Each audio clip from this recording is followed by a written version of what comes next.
Thank you, everyone, for joining us this evening. It's a pleasure to be able to host you here at the Intercom offices. And thank you, Hubert, for joining us.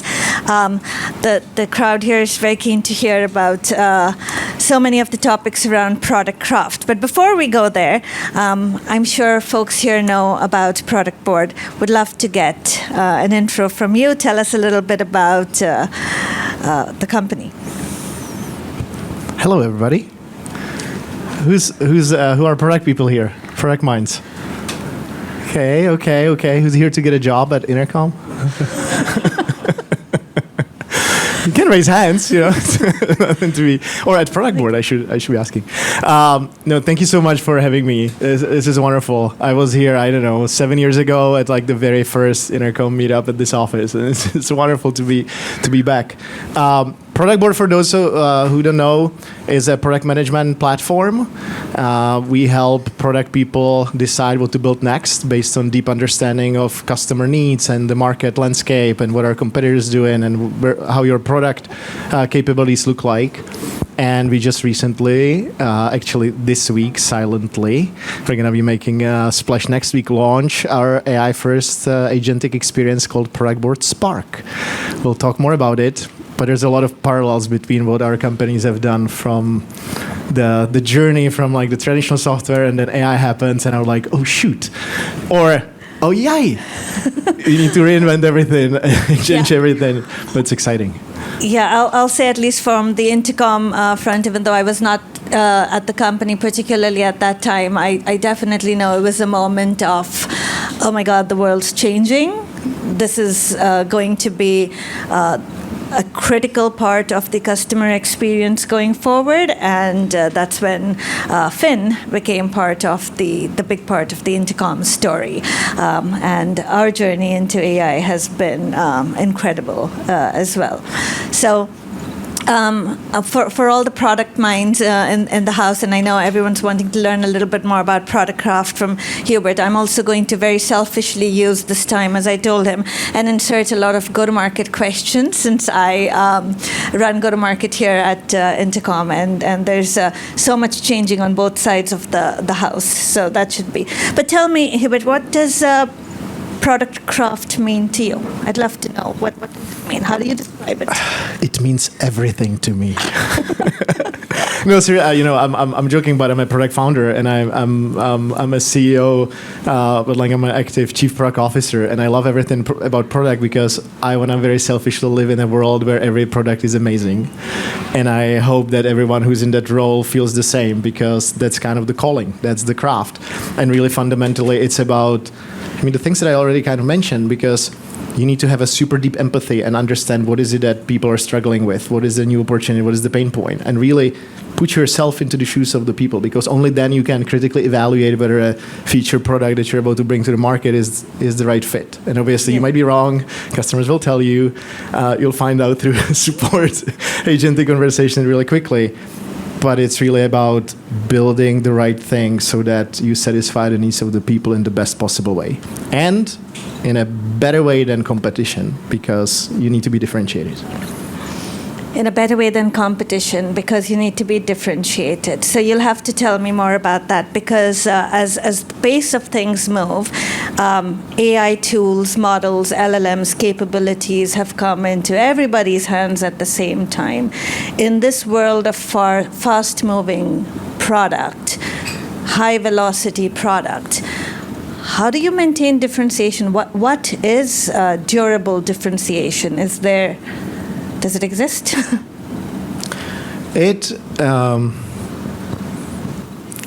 If you're still staying in this world before artificial general intelligence, like when still humans have a say,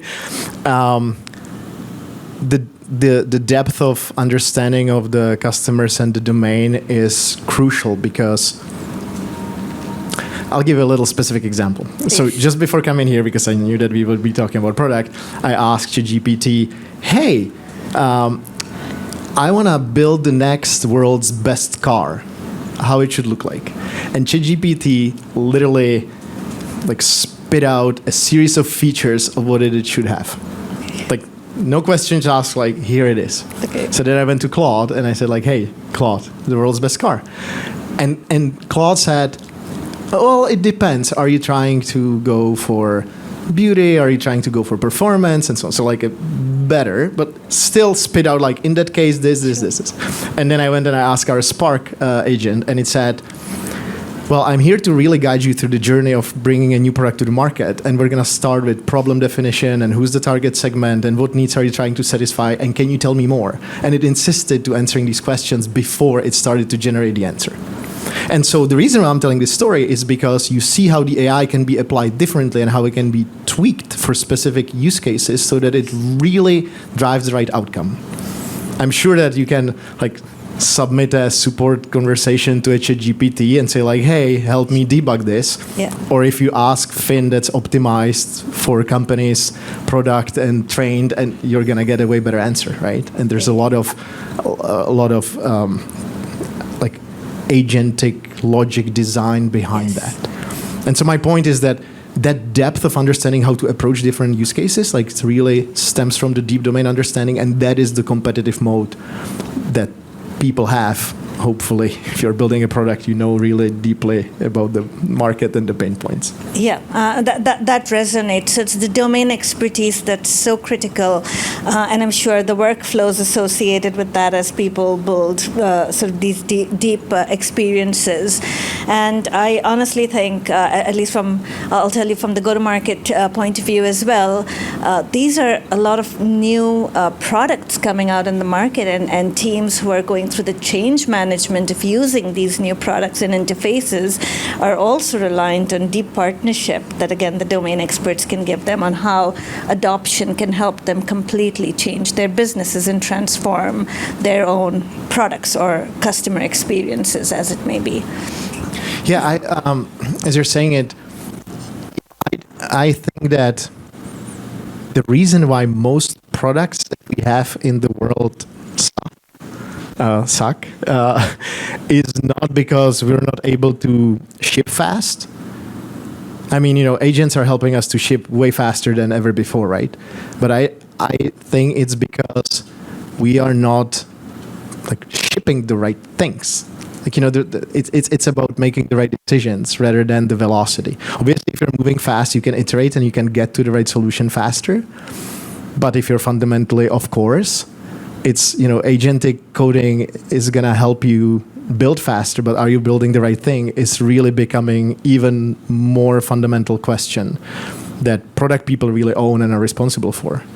So it's just, as you're saying, a lot of products, a lot of companies, but don't forget that while AI can help you build faster, you still need to be building the right thing. Yes. So then how has AI itself and adoption of AI changed the way you think about building the right thing, your roadmaps or your MVPs or whatever those might be? How has that evolved as you have built new products and the use of AI capabilities within Productboard itself to make these happen? I really still think as human being in the center and AI just like supercharging the skills and giving you extra abilities, but the product manager still needs to internalize all the information. The idea that you go to your agent, whatever agent it is, and you ask like, hey, write me a PRD, and it just like spits it out, and you ship it to engineering without actually internalizing, wait, who's the customer? Do I really understand the insights? Have I internalized the actual conversations? Have I validated that with people who have other conversations? Like, did I really pressure test the knowledge so that I can then critically evaluate the proposed solution that I'm gonna go to ask, either myself if I'm advanced, or go Claude code it and, go all the way to prototype or production ready code. But it's really more of a journey that the AI is helping you to synthesize much larger volume of customer conversations, do much better, deeper competitive research, helps you get much deeper understanding of your existing product and the portfolio and where you have strengths and weaknesses and gaps. And only based on that, you can then go and you can write the PRD, product brief, or whatever specification. And if you write it really well, and by the way, what you can do now is that you can use the agents to understand the existing code of the product and help you in that specification answer questions that you would otherwise need to spend super expensive cycle with engineering, like, hey, what are the edge cases? Or the engineer's like, oh, what do you want to do in this case? And you forgot that, right? Because like there's dependencies in the code base. The agents can help you with all of that and like super dramatically cut down the time and get to the specification. And so as a result, build the right thing. So anyway, it's just like awesome and better. It's awesome, better, more validation, faster, and competitors are also doing some of that. It's becoming also incredibly easy to copy surface areas very quickly or replicate, or as you may. Has all of this made product strategy easier or harder? I think that product strategy has always been hard in the sense that you need to define focus and say no to things. And I know this is, of course, you're going to say that. But it's harder now given the breadth of capabilities and use cases that you can add to the product, like way cheaper, right? Like the focus has always been defined by constraints. And constraints has been always great because the more constraints you had, the more it forced you to make the decision what to put in the product or not, because like you couldn't afford it, or because in the physical world, right, like you have physical constraints that are amazing because you just can't put more buttons. It just like gets confusing, or you literally don't have physical space. In software world, it's always been the issue that there's no boundaries in terms of, you can always add another toggle and you can always add another drop down, and it's easy to do. And with the agentic flows, it's becoming even more crazy because you don't even need to build UI, and the agent can suddenly support many more use cases. So, example. In Productboard, we've always had capabilities to understand voice of customer, and we'll talk about it, and help with prioritization, put together roadmaps, and so on. And we always had in the backlog use cases for product marketing to help with launch management and create really robust plans to even update collateral and sales enablement and all that. And it's like, okay, we'll get to it one day. And suddenly now the agents. You can build agents that do that without building any other UI, without building any other backend. And so now the decision is like, okay, which agents are you gonna go and claim that? Okay, Productboard Spark is really great for that, versus saying no, that's not in our wheelhouse because you want to protect the positioning and messaging and make it really easy for people to understand the value proposition in a way that fits their mental model in kind of a narrow way, and they don't get confused that you can do everything and more with your product, right? Then it's hard to understand. Okay, so you started this conversation. I'm going to get more insights from you here because fast-moving product positioning is very critical and it's important. How do you ensure your product teams and your go-to-market teams move at the same velocity? When your product velocity has increased and you have sort of large numbers of sales teams, etc., that need to absorb all of that information in order to really provide the right partnership to your customers, that's an evolving sort of workflow, I think, in today's world as well. How have you found you've managed it at Productboard? Yeah, it's hard because, in general, right, the change is accelerating, and the moment you learn to do, like, the moment you develop habit as a human, like, it's hard to change it, and then you have your talk tracks, and you learn how to pitch the product, and, you kind of know your lines at work, and suddenly the product changes, and it changes way faster now with the AI, powered coding velocity. And so, we're discussing internally, like, okay, we need to rethink the whole product marketing machine in a way where you have primitives that are just principles that hold true, and you regenerate the documents, launching a new feature, but like now you need to regenerate all the enablement, and as long as you keep it grounded in the context that is just like fundamental, your well-defined persona, and like here's the differentiation against your competitors. You just need to make sure that it's all consistent, and then you can launch new feature into it. But in terms of like training the people, like we're trying to create like human connection between people and help them spend time together. So like our product managers show the salespeople way more frequently now, like, hey, this is how it's changing, this is how we're using it. And I'm setting like company OKRs for everyone to really know how to use the product, like across all disciplines, not just the product organization, go-to-market, even G&A. Yeah, I don't know if you have any magic answers, like how to get people be more curious and open-minded to change and just constantly reinvent themselves. If you do, let me know.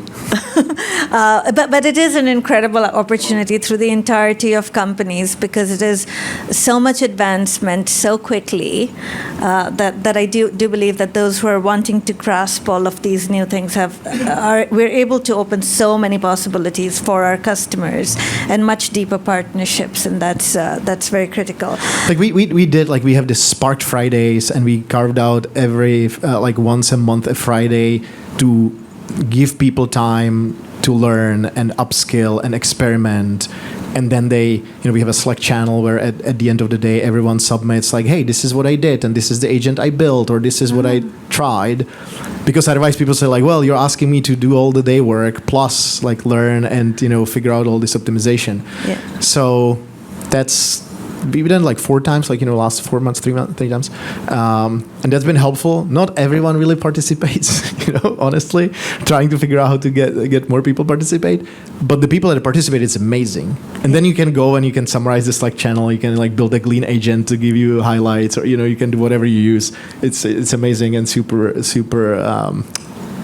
like a great opportunity to learn from what others built. Yeah, and so energizing for the company. Changing tacks a little bit, but going back to customer insights, because that's where it all ends. What are the sort of untapped sources that you know of, like that are critical in getting the customer insights and input, both for shaping the product that you build and for validating the product that you have built? Like, I mean, you have a product for a lot of this, but I think the team would love to learn how you learn and take in these customer insights as well for the teams. Yeah. You need to go to the sources of the customer conversations. And, ideally, obviously, in the ideal world, you are in the conversation, or you at least listen to the recording, but like you really absorb it with all the ability that humans have with their empathy. But that obviously has limits, right? And there's so many insights and so many pain points revealed in customer support conversations, which is why we have Intercom integration. And we've had that since like the day one of the company, 10 years ago, right? Because like it was always the source of, that was I think our first integration ever, because there were all these back and forth and people complaining and like, hey, I'm trying to do this, it doesn't work, or like, I can't believe you guys are such idiots that you don't have this feature yet. As you know, people can be very spicy sometimes in support conversations. I wonder how you train your agents to, stay calm. It's probably easier than with humans. So that's a treasure trove of conversations. Sales conversations, directly from Gong recordings, notes from win-loss, whatever, closed deals in Salesforce. There's obviously, depending on the type of product that you have, you can go and like analyze Reddit, channels, or the conversations, right? Social media. You can go and you can like for deep like market analysis. Now you can go and you can look at the public filings and analyze the 10K management section. You can do way more than you would be able to do as a product manager if you're responsible for a specific use case and now you're building a feature. Like the amount of information or knowledge that you can distill out of the data and information out there is way bigger. And obviously you still have a limited throughput in terms of your ability to absorb it all, but you can get summaries, you can get like distillation, and because you can keep track to the source, like if something feels off because it's against your intuition, you can go and check like, well, I want to really see this insight directly in the customer support conversation or whatever in the recording. Yeah. But it's like, there's no shortcuts, guys. It's not like the AI is going to design the feature for you. Like you need to go, you need to understand what is it that the people are struggling with, because at the end of the day, the decision is always, who are you building for? And there's people, like the example with the car, right? Like I asked GPT also like, hey, give me a picture of the best car ever. And it gives me this like sports car, with like mountains in the back, and I was like, wait a minute, like I had in my mind a family of 6 driving through the outdoors wilderness of Alaska. It's just not the best car for it, right? But like, you didn't ask me for it, and you need to make the decision. Like, are you building a sports car, or are you building some crazy outdoors Jeep? And it's the same with everything. Like, AI is gonna give you a blended answer. Your job as the product manager is to decide, like, well, I want to specifically this use case for specifically this audience, because that's my entire strategy to be differentiated in this market, because I know that the rest is like so convoluted. And today the AI is not so sophisticated to kind of like know that. Like, how would it know that? And now, though, the interesting thing about the second question that you asked, like, how can you validate it? If you distill this into a very detailed specification, you can ask the AI to stress test it against the customer feedback even before you even build it and prototype it. You're right. Yeah. Because it's like, hey, if the product has this feature and you have all these customer conversations and all the complaints and all the support tickets, like, what's the overall? Is it going to solve it? Is it going to solve it for whom? You can do a segmentation. You can ask, like, which customer segment it's solved for, which customer segment it still doesn't meet the needs. It's amazing, right? Yeah. And it's all about the velocity of shipping value, and not just like, shipping it and guessing and waiting. Like, you can de-risk it way sooner. Yeah, I mean, we've also noticed sort of with Fin and the entire platform that we sell, the AI Insights product has been a gold mine for people, trying to be able to navigate what topics are sort of coming up at all times, where are the problem areas, bottlenecks, gives you suggestions on what you need to actually go and change and correct in your content or other forms. And so that knowledge base that can be distilled and put in your fingertips, the ability to action that quickly has been a game changer, I think, for companies adopting AI. That's incredible. So that's with a lot of the information and the digital sources. But again, the next selfish question in terms of the other cross-functional teams that products work with. What teams do you find your PMs like working closely with support teams or sales teams, and how do they glean? Like what kind of working relationships have you tried to build inherently in the company to ensure that we're like walking in lockstep? Positive and friendly. No, but like the teams that you mentioned, right? Like support is very close. Support is becoming way more technical of a function.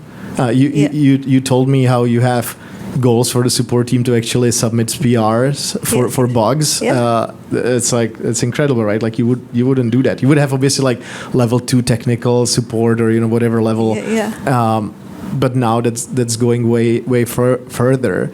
Like obviously you want the product people to talk to people that have the highest concentration of customer conversations, because that proximity of the market is key. It's huge. So like, yeah, salespeople, they might not be as deep product experts, but they know what works, what resonates, they know what sells, and that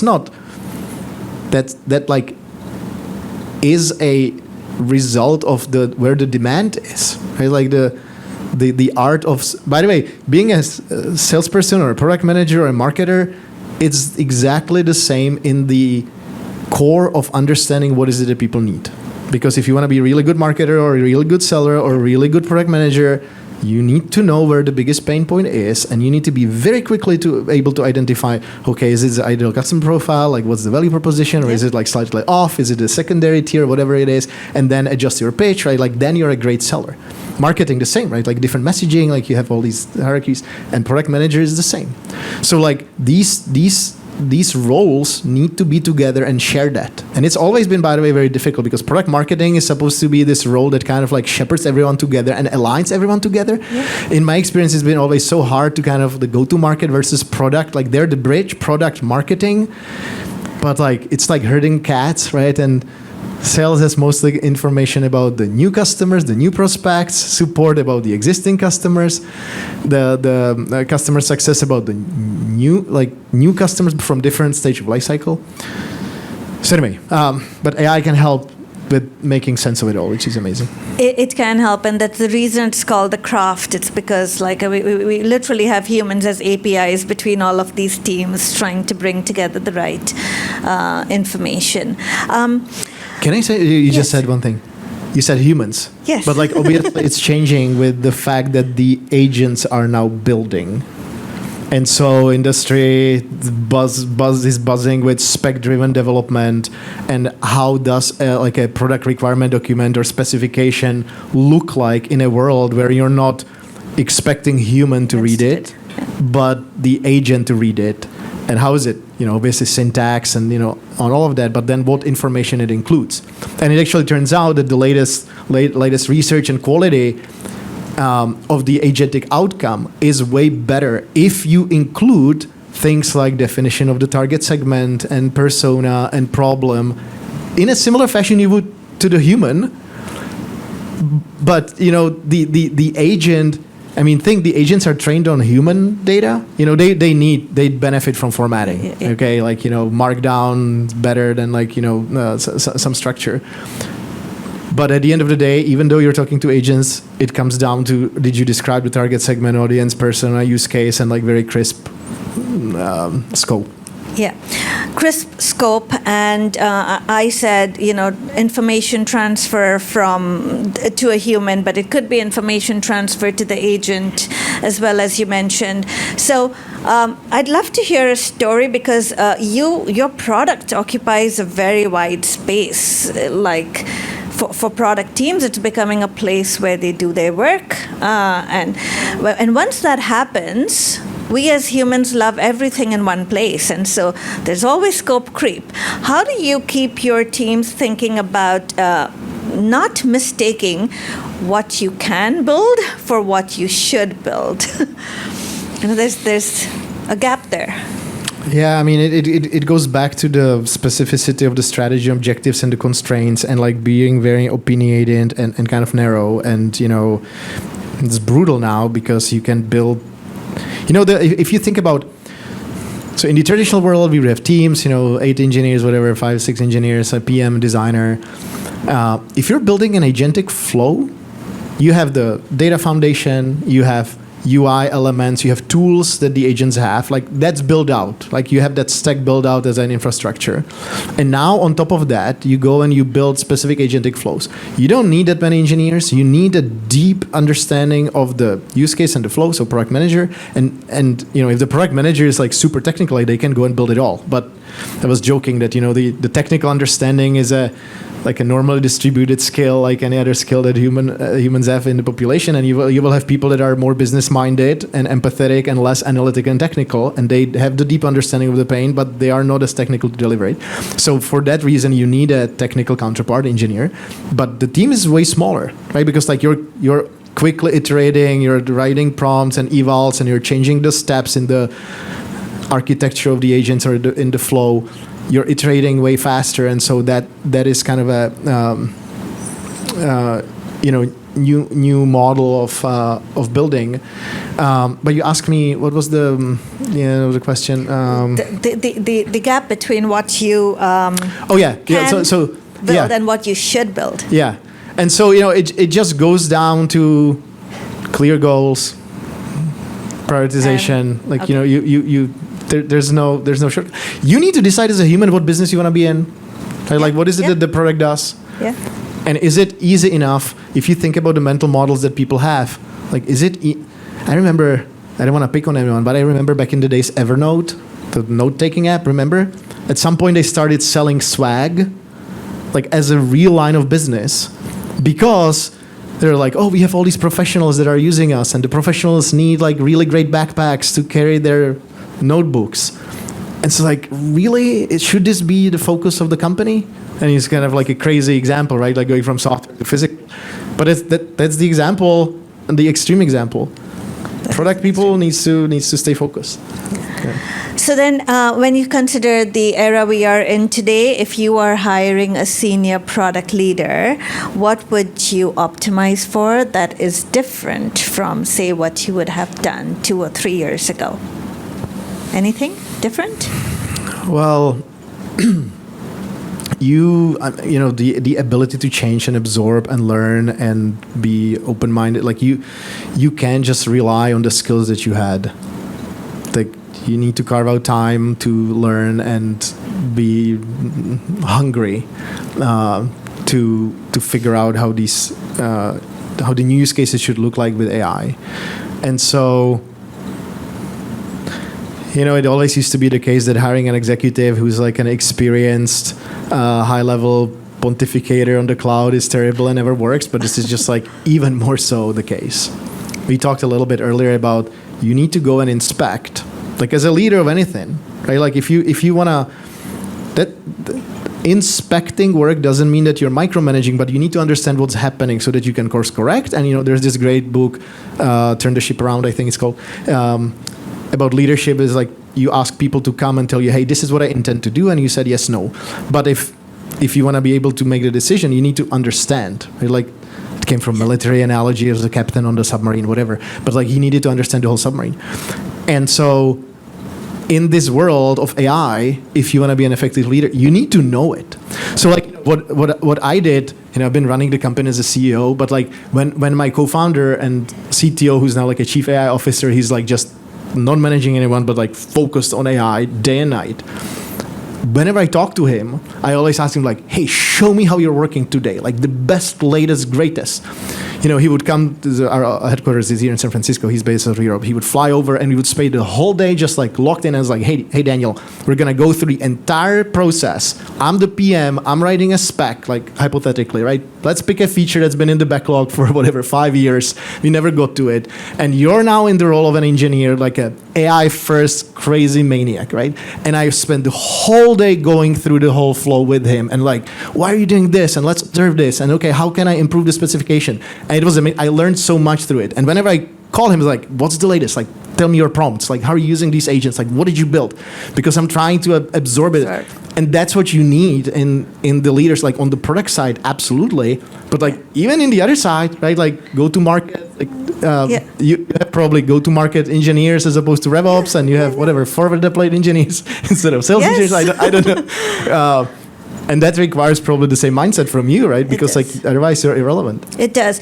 You just mentioned an incredible advantage. I think I'd say it looks like you're very lucky to have, and I definitely at Intercom, learning from my colleagues and my team has been an amazing way to learn and stay ahead of the curve. But before I wrap up and have other folks ask questions, let me ask you one more. What are your other sources of learning? I just try to absorb as much, and I listen to podcasts 2x, 3x, depending how slow speakers people are. And like I said, I try to talk to people. We have these like product reviews or meetings where people come and they present very early discovery on new functionality, or we ask product managers to come and explain the architecture or what is the latest thinking. And like I always make sure that I'm there because that's like so important, deep learning and understanding. Yeah. We talked a little bit about how demanding it is, obviously, to stay in this curious mindset because at the end of the day you're just like inundated. Yeah. But so, like when I go to the gym, I just listen to podcasts. It's like my time to you're working out. It's great. Nothing else is on your mind. And so, I have 3 kids, so it's hard to find the time. But yeah. Excellent. Thank you. By the way, yes. I also have agents that summarize research. It goes there's a lot, right? I have Claude set up, like all of that, right? To give you all what you need on your fingertips that you surely want to get across. The efficiency plays. Excellent. Thank you. I think we're now going to be opening it up to the audience. Hopefully, there's folks around here. So, would love to take any questions from the audience here. I'll open it up to you. Awesome. We have about 30 minutes. I'll be running around with a mic. Quick reminder that Hubert consumes his content on 2x and 3x, so feel free to keep your questions brief and concise. Which for a non-native speaker, guys, is like pretty impressive. Very impressive. Archana, what speed do you consume your podcasts? 1.5, way slower. Great context. Any burning questions? I can coming over. I checked out your pricing and everything while we were here, and I want to thank you for offering the free trial portion, or not the trial, but the free version, as well as it's really not expensive to get into this. So for a small startup, which many of us have an idea about product management and how to keep in touch with the competition. Can you put the mic a little? Oh, sorry. Can't keep touch with the competition, but we're not all product managing experts. Would you suggest your product, especially because literally it doesn't cost much to get involved at all, Is this something for an inexperienced group of startup people to get us and be more professional in product management? Yeah, I don't know if this is a planted question by our field marketing team. No, I'm kidding. No, but like I think that this is a broader question for any AI, right? Because like I would say that the amount of value you get from these tools is really like it's exponential. I mean, the more experienced you are, the more you get out of it, because your ability to absorb content and critically evaluate and like learn, find the nuggets of insights is way bigger. Because if you're a novice in any subject, right? Like if I go and research something in the health space, and my wife is a nurse practitioner, but like I'm the product guy, right? Like my ability to tell what's hallucinated and what's off is like very limited. But the advantage of having these specialized tools that have specialized workflows is that it provides the structure and it walks you through whatever the workflow is, right? So like, I don't know if you're using sales agents or support agents, like the expertise of the team that built it is baked into it. So in Spark, when you sign up for Spark, you say like, this is the company that I work for. We go and we populate the context about your market. We ask you at the beginning about competitors, but then we pull other competitors. We ask about we suggest the company overview. We look if you're existing product, pricing, packaging, and all that is like structured. You can go and refine it, but just purely having the structure helps you as an experienced product manager, like, oh yeah, these are all the things that I need to think about. Because if I don't explain it, if you use AI to build it, it's not going to build the right thing. By the way, it's always been the case. If you talk to an engineer in a pre-AI world and you ask them to build something, if you don't explain who is it for and why, they're just like a monkey going to build something blindly. They can't apply any critical thinking about, is this the right feature? I remember I had an advisor who was on the early Apple team, like early back in the days with Steve Jobs. But he was in QA, quality engineering. And he said, our charter has been different than the typical QE or QA, which was always like, is this built to spec? No, our charter was, is it something that the customer is going to use? And that shift is important, right? Suddenly you're not in charge of is it built to spec. Suddenly you're calling, hey, this is stupid. Yeah, it's in the spec, but like I know the customer, I know the flow, and this is not gonna work.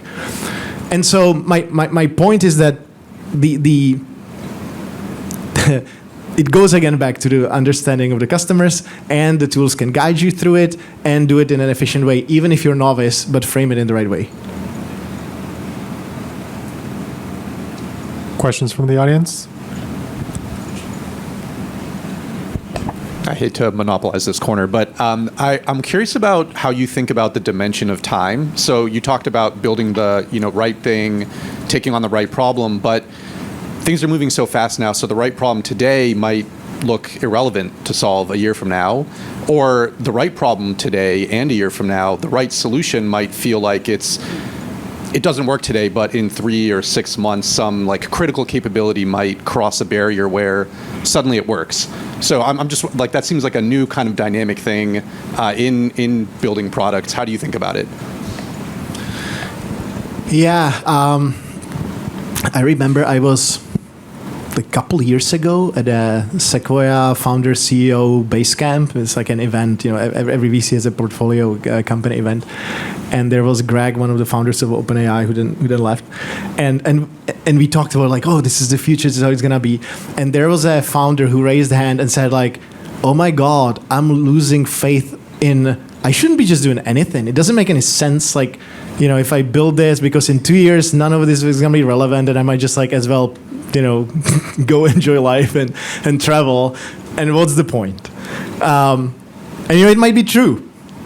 It might be true that we might be irrelevant in 2 years. I don't know, but so what I started doing is just like, okay, in 5 years ago or before AI, I would think about like, okay, how is the industry trend? Like, what is it strategically, and what's position, and what's like Atlassian gonna do, and what's Airtable, you were at Airtable, right? And how Microsoft, where all these companies, Salesforce, where are they gonna move? And right now it's like, guys, is this gonna be relevant 6 months from now, 12 months from now, maybe? Okay, as long as it's aligned with the direction and tied with the use case, and so like, let's go invest. But don't worry about later, because you're just gonna like spin wheels and, oh, this is gonna be automated. Is this gonna get into the model or not? Think about it, like, you know, what's gonna, but like, honestly, your ability to predict it is so limited. Just work something that you really feel like is passionate and you're passionate about it and is a real pain point. And the important thing, by the way, we didn't talk about that, but it's the focus, right? It's like, is there enough people who have that pain point? Because that's the biggest issue. Like, founders usually know the pain point, they're solving pain point that they have, but it turns out it's only 10 people like them on the planet who have that pain point, and then you build something that very few people need. So like that, and that's when the empathy comes in place, and that's when talking to as many people come in place, and you can't be hiding, you know, behind a screen, or even if it's Claude code. Like, obviously, it opens up. You can ask Claude, like, hey, if I build this, is it valuable? You need to figure out how to get information from the real humans, because it turns out that this information is so meshed up in the foundational knowledge of the models that you're not getting a really reliable understanding of the segmentation of the market. There's no shortcut in this.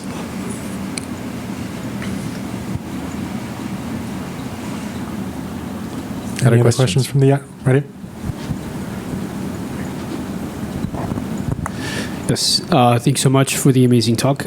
So my question is on focus, right? So as you mentioned, it's much easier now to build, but it's not about what you build. The biggest problem is what you choose to build.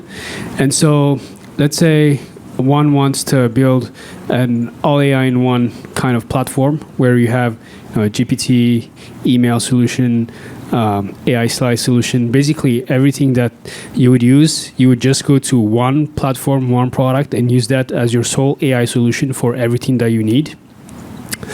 What would you think about this approach? Do you think that because it lacks focus, it's not going to be successful, or would you approach it in a different way where you would first focus on one thing and then expand to the others? We'd love to have your thought on this. It's too broad. I'm sure that Archana has perspective on building horizontal products from Airtable, so maybe you can talk a little bit about that. But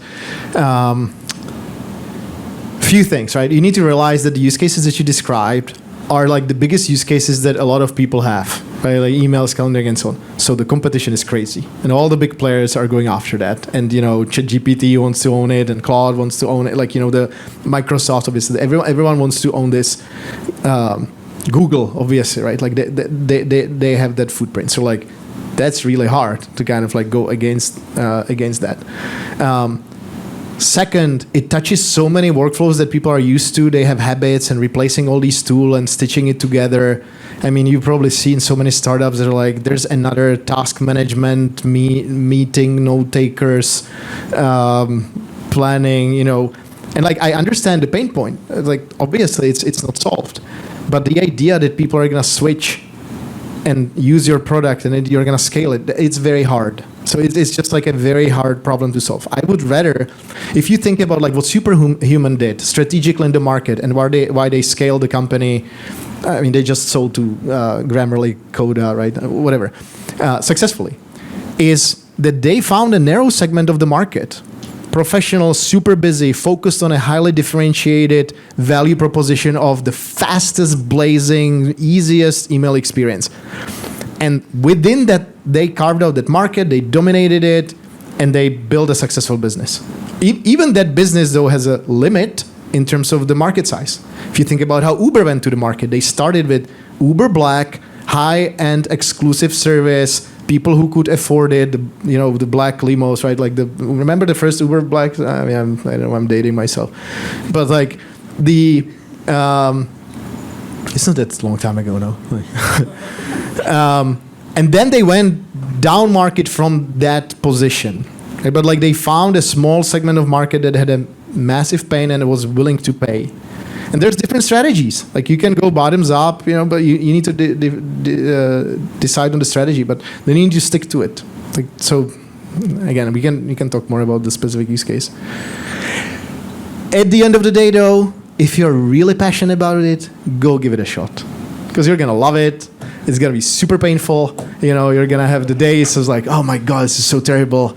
But like you learn so much. The challenge is always like how long you stay doing the things that's not gonna succeed, because everyone always tells you like you need to have the grit and keep fighting. But not all battles or wars are won in the end. But like again, you learn a lot. So that's kind of the founder perspective. I'm gonna go back there first, and I'll come right back to you. All right. Yeah, there's more questions here. Archana, parrot the question you asked Hubert. So with the speed that product teams are innovating, what are you seeing work for how you get your go-to-market team to internalize all of the velocity so that they can pass on all the innovation to customers? It's not been easy, for sure. One is much, much deeper collaboration than what I have seen previously, where you used to have well-set schedules and enablement calendars way in advance that would talk about, certain times of the years. By the way, at that time, product would launch, you'd have major product launches at certain points, very prescribed. You knew the roadmaps in advance. You knew when you needed to get everybody together. You knew which teams you needed to get together. And now that has rapidly changed. And so we almost operate in pods, if you will. Tiger teams that are associated with different product surface areas that are able to quickly grasp both things around product features, positioning, go-to-market strategy to be able to give it to the right teams. And so I think that has been actually quite a remarkable shift and a learning shift that has happened, wherein product velocity has increased. Go-to-market teams have had to change in order to be able to absorb that information. And not all of it is done in the more traditional enablement style. People have to take a lot of information async as well. And frankly, very often will also be in the cases where things are very new to people and they have almost on a learning curve as they are taking things to market. So it has been, maybe to also what Hubert said is like the approach of having both the curiosity and the humility to know all of these things are changing, and so let's be proactive and reach out for help. It's also been incredible to see teams rally together and help each other, right? And share learnings from the field, immediately share best practices with each other. There's a lot of goodness that has come through that movement, but it is an evolving motion, I would say. It's amazing what yours. We didn't talk about this, but we just launched Spark this week, and next week is marketing push. So, but in order to do that, we had to go very quickly through the same mindset shift.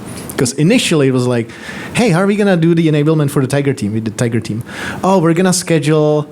Nadie, remember the conversation? I think she's here. We're gonna schedule like every Wednesday. There's gonna be like an enablement session. I was like, I don't think so. I think we should fly everybody to this was on Thursday. Next week, everybody from around the world to the office, and we're just gonna spend the whole week immersed with the PMs come in and playing and testing, and obviously the traditional product marketers. Oh my God, this is crazy. How am I gonna put together all the decks and all the enablement and all the trainings and coordinate? And we did it. It was like the constraint, the pressure, limited the focus just on the most important things, and it created this amazing energy. People loved it. It was like a fun experience and novel way, deep dive, collaborative, and super efficient. So obviously, you're operating at a crazy scale, right? You said, how many people do you have on go-to-market? It is. The go-to-market team itself is 600-700 folks together, but that's encompassing all of our customer-facing teams, marketing, etc. But this is where sort of the PMs have also, who are at the forefront of all of this innovation, stepped in to take a lot of those roles themselves. And I find that we have a vast number of teams that are now customer-facing teams as a result of that, which is incredible learning for the company, and that's what enables velocity at the end of the day.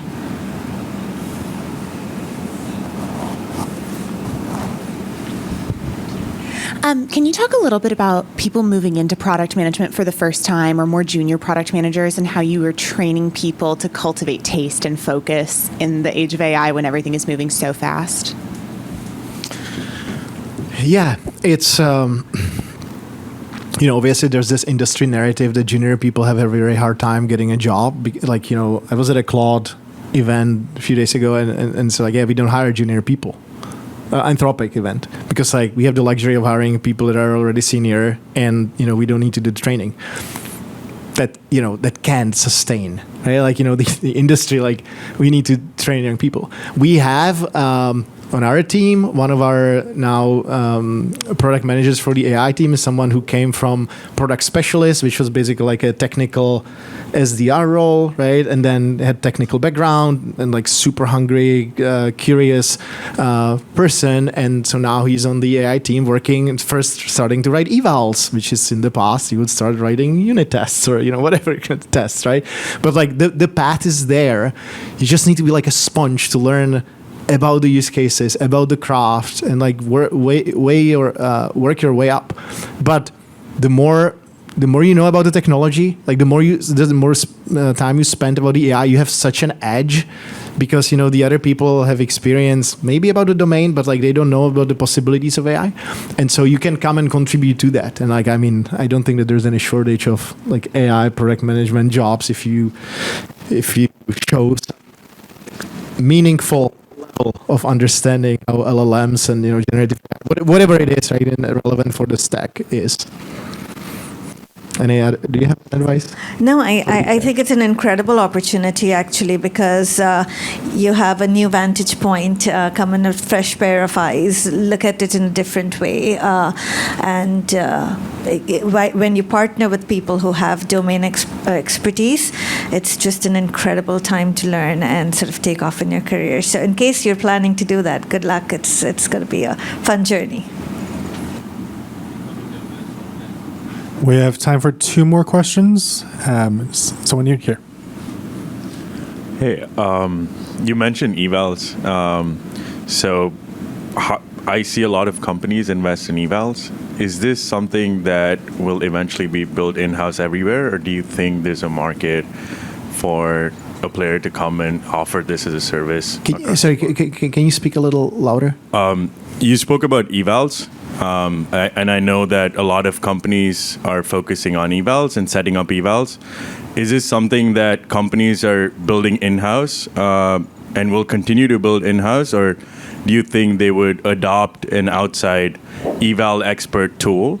I'm trying to understand the eval market since it's so early. So the question is, would it be built in-house, or would it be cornered by someone who serves people horizontally? I don't know about the evals tooling market. Maybe if there's someone raise hands and talk to a gentleman. I would just say that if I think about how we're building agents, like the evals are very close to the specification and a lot of the expertise and depth that you have.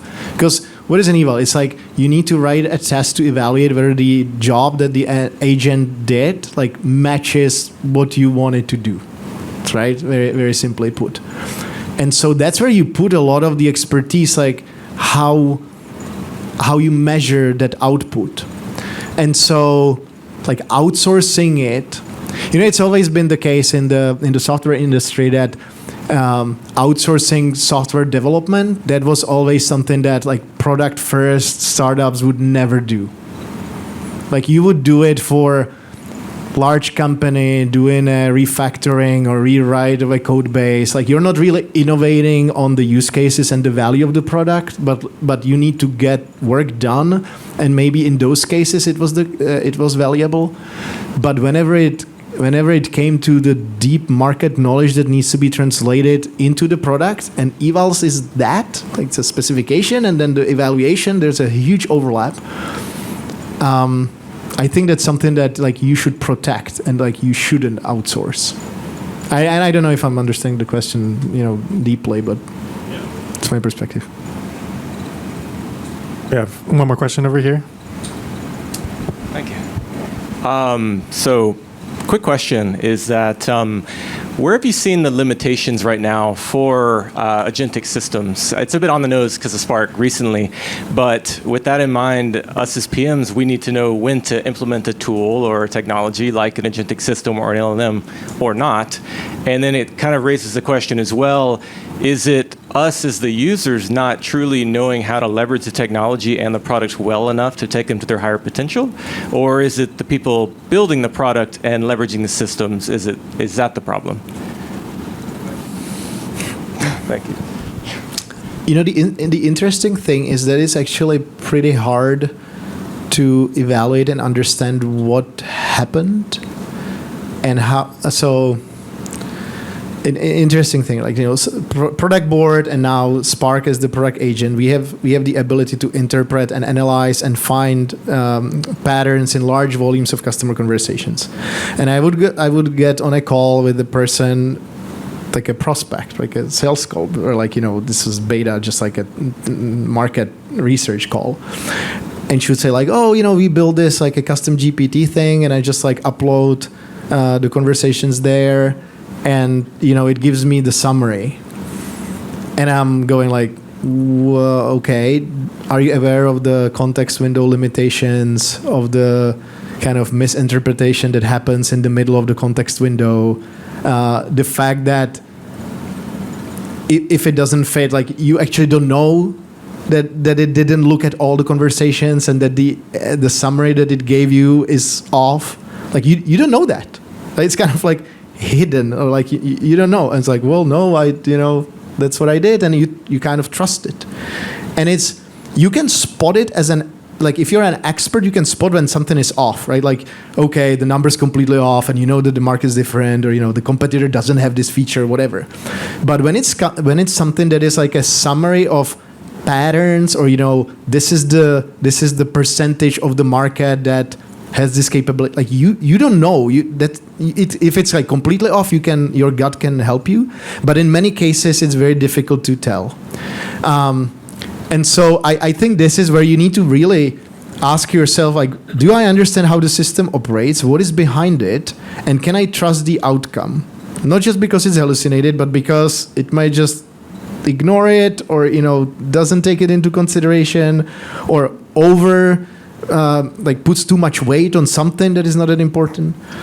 So that's a challenge for all of us. And, you know, I don't know your experience, but I've definitely seen a lot of vendors, even just like us, using tools on the go-to-market side, or, you know, just like agentic tools that just like promise everything is possible. The agents will do all of that.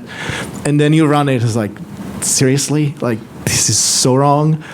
And that, you know, that's expectation setting. I think it's hard, because in the traditional deterministic software, you can call it right away, right? Like, okay, this doesn't work. In the non-deterministic agentic world, it's like double hard. You need to be extra detective, you know? Are you telling me the truth?